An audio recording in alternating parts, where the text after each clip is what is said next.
انما کان الحق معه اے ما علی رضی اللہ تعالی عنہ فی تلک النوبہ لصحت بیعته وانعقادها فکان علی الحق فی قتال معاویہ بصفین۔ امام ابن الحمام لکھتے ہیں حق بغیر شک و شبہ کے مولا علی المرتضیٰ کی طرف تھا۔ یہ گڑمڑ کرنے کی اجازت نہیں، یہ منافقت اور مداہنت ہے کہ پتہ نہیں حق ادھر تھا یا معلوم نہیں حق ادھر تھا، یا یہ کہنا کہ دونوں طرف سے آبا ہیں، دونوں طرف حق ہے، ہم کچھ نہیں کہہ سکتے۔ نہیں، اتنے فیڈر میں دودھ پینے والے بچے نہ بنو، نہ اتنے بدھو خود بنو، نہ بدھو امت کو بناؤ۔ حق کی ہر ایک کو پہچان ہے، 1400 سال میں ہزاروں کتابیں بھری پڑی ہیں اس پر، ہر کتاب نے حق کو کھول کے لکھ دیا ہے۔ فقط کیا ہے؟ کف لسان ہے۔ جو زبان درازی کرتے ہیں وہ اہل سنت میں نہیں رہتے، وہ ادھر چلے جاتے ہیں۔ جو ان کی منقبت کے جھنڈے اٹھاتے ہیں، نعرے لگاتے ہیں، وہ اہل سنت میں نہیں رہتے، وہ خارجیوں کی طرف چلے جاتے ہیں، خارجی ہو جاتے ہیں۔ یا رافضی بنو یا خارجی بنو، یہ بھی غلط وہ بھی غلط۔ اگر اہل سنت رہنا ہے تو حضرت امیر معاویہ رضی اللہ تعالیٰ عنہ کا منصب فقط یہ ہے کہ نسبت صحابیت کی وجہ سے کف لسان ہے، چپ،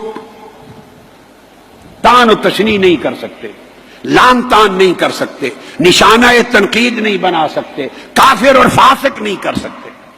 یہ ہر ایک نے منع کیا، یہ اہل سنت کا عقیدہ۔ اس سے بڑھیں گے اس طرف تو رافضی بنیں گے، ادھر بڑھیں گے تو خارجی بنیں گے، آپ چوز کر لیں کیا بنتے ہیں۔ پھر آگے فرماتے ہیں کہ قتال صفین میں جب جنگ صفین ہو گئی تھی، بغیر شک و شبہ کے حق مولا علی المرتضیٰ کے ساتھ تھا۔ اب صاحب فتح القدیر لکھتے ہیں کہ اس پر دلیل قولہ علیہ الصلاۃ والسلام لعمار، جو متفق علیہ حدیث ہے بخاری مسلم کی، کہ آقا نے فرمایا ستقتلک الفئۃ الباغیہ، عمار تمہیں ایک باغی گروہ قتل کرے گا، شہید کرے گا۔ اب آقا علیہ السلام جس گروہ کو باغی کہہ دیں، دنیا میں کون مسلمان ہے محمد مصطفیٰ کا کلمہ پڑھنے والا اور خود کو مصطفیٰ کا امتی کہنے والا، جس گروہ کو مصطفیٰ الفئۃ الباغیہ کہہ دے، اس کے بعد وہ ان کے فیضان کے چشمے جاری کرے اور ان کی تقریریں کرے اور ان کے عرسوں کا اعلان کرے؟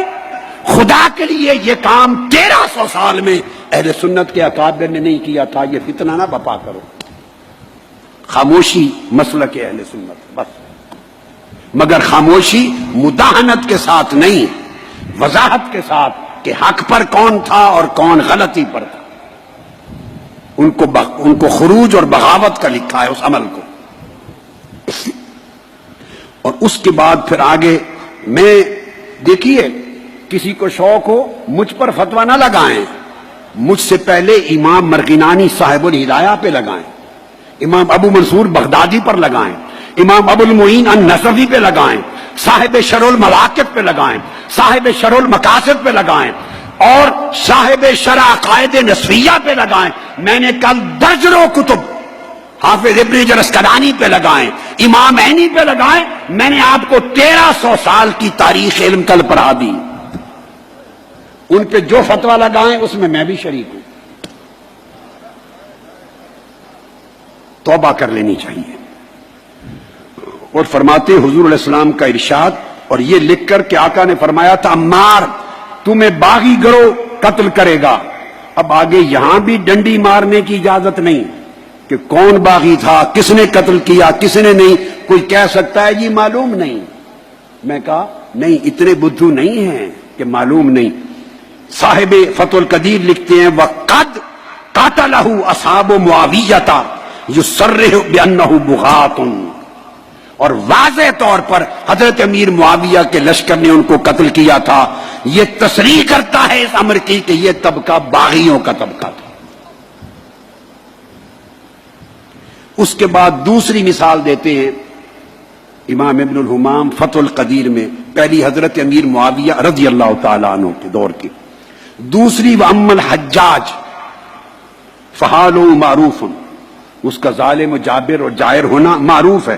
دوسری اس کی مثال دیتے ہیں کہ اس کے زمانے میں بھی تابعین میں سے اس نے جس کو جج مقرر کیا، جو اہل تھے انہوں نے منصب لے لیا. یہ فقہی مسئلہ بیان کر رہے ہیں، تفریع، کہ جج ہونا اگر مقرر کر دے سلطان جائر تو لوگوں کو انصاف کی فراہمی کا معاملہ انکار نہ کرے، وہ جائز ہے.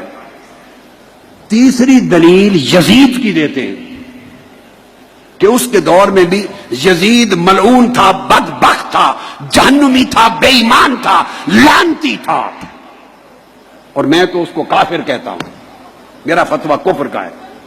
لعین تھا.